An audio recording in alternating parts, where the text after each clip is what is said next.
They come after the release of this report by Josh Shapiro, the Attorney General in Pennsylvania, last week, which said more than 300 priests were implicated in abusing more than 1,000 children over 7 decades, and he put some more flesh on the bones of that and yesterday, and talked about what the Vatican knew, and apparently that was quite extensive. He said it put institutional self-interest ahead of the interests of the victims.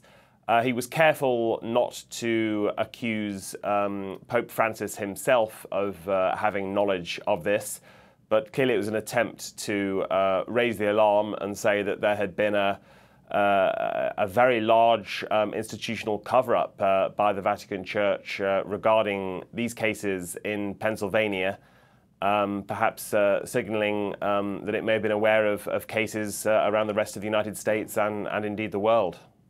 But David, considering the Pennsylvania report was released a couple of weeks ago now, why is Josh Shapiro giving interviews about this now?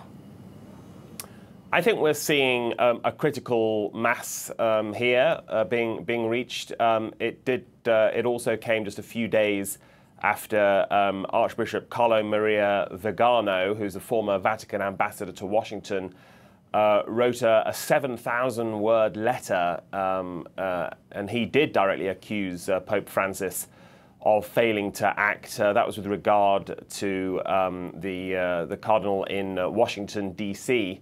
Meanwhile, Pope Francis has just been in Ireland and having to apologize to victims of sexual abuse cases there.